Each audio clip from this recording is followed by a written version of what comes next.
বিবাহের অনুষ্ঠানে যদি এরকম দেখতে পাওয়া যায় বা জানেন যে সেখানে ছেলে মেয়ে একসাথে বসে খাবে, ছেলে মেয়ে একসাথে বসে খাচ্ছে, কোনো অসুবিধা নেই, এরকম যদি দেখতে পান তাহলে ওয়াজিব উঠে গেল, বরং যাওয়া নিষেধ।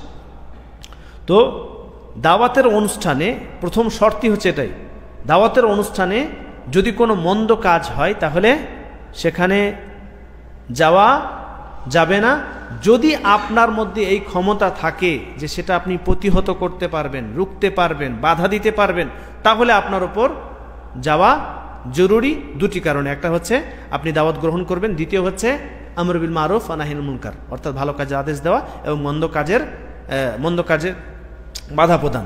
তো যদি আপনার ক্ষমতা আছে, আপনি দেখছেন যে বিবাহের অনুষ্ঠানে গান বাজনা হচ্ছে, বিবাহের অনুষ্ঠানে গান বাজনা হচ্ছে, আপনার মধ্যে এই ক্ষমতা আছে যে আপনি পারবেন, আপনি সমাজের একজন সম্ভ্রান্ত ব্যক্তি, সমাজের একজন আলেম, সমাজের এমন ব্যক্তি যার কথা শুনে মানুষ, তো এরকম যদি আপনার মধ্যে এরকম ক্ষমতা যদি থাকে তাহলে সেই বিবাহের অনুষ্ঠানে আপনি অংশগ্রহণ করবেন, দাওয়াত গ্রহণ করবেন এবং সেই অন্যায়টি বাধা দেওয়ার চেষ্টা করবেন। মানে যিনি গার্জেন, ছেলের পিতা, তাকে গিয়ে ডাইরেক্ট আপনি বলবেন যে গান বন্ধ করেন, নচেত আপনার এলাকার কোনো মানুষ সেখানে শরীক হবে না।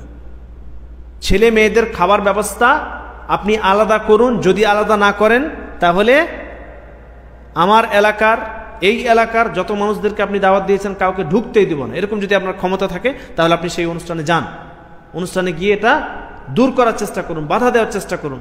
এগুলো তো আপনারাই পারবেন। পাড়াতে, এলাকায় কোনো জায়গায় অনুষ্ঠান হচ্ছে, বিবাহের অনুষ্ঠান, অলিমার দাওয়াত দিয়েছে, তো অলিমার দাওয়াতে দেখছেন যে ছেলে মেয়ে একসাথে বসিয়ে খাচ্ছে, কি বেহায়া! এখন এক টেবিলে এদিকে দুইজন পুরুষ, ওইদিকে দুইজন মহিলা, এরা পরপুরুষ, মহিলারা সামনের টেবিলে বসে খাচ্ছে। তো এরকম যেই ব্যক্তি করেছে সে তো অন্যায় করেছে, যারা শরিক হয়েছে তারা অন্যায় করেছে। আপনি গিয়েছেন কেন? পাড়ার সমস্ত ব্যক্তি, এলাকার সমস্ত ব্যক্তি যদি এরকম ধরনের অনুষ্ঠান, এরকম ধরনের অলিমা, এরকম ধরনের বিবাহের অনুষ্ঠানে যদি শরিক না হয় তাহলে সেই অনুষ্ঠান হবে?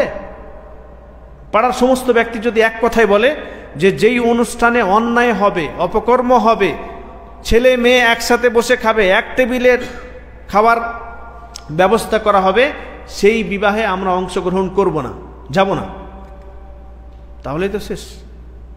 তাহলে আপনার মধ্যে যদি ক্ষমতা থাকে যে আপনি সেই বিবাহে গিয়ে কি করতে পারবেন, সেই খারাপ কাজটি থেকে বিরত থাকার জন্য তাকে বলতে পারবেন, সেই খারাপ কাজটি থেকে, মানে এক টেবিলে খাচ্ছে, ছেলে মেয়ে একসাথে এক টেবিলে খাচ্ছে, এটা আপনি বাধা দিতে পারবেন, এরকম আপনার ক্ষমতা আছে, সেই অনুষ্ঠানে যান, বাধা দিন, ছেলে মেয়ের একসাথে খাবার এই প্রথা দূর করুন, ছেলে মেয়ে আলাদা ব্যবস্থা করার তাদেরকে পরামর্শ দিন, আলাদা ব্যবস্থা হবে, এটা আপনি যদি করতে পারেন তাহলে যান, আর যদি না করতে পারেন সে জায়গায় অংশগ্রহণ করা আপনার জন্য জায়েজ না, প্রথম শর্ত।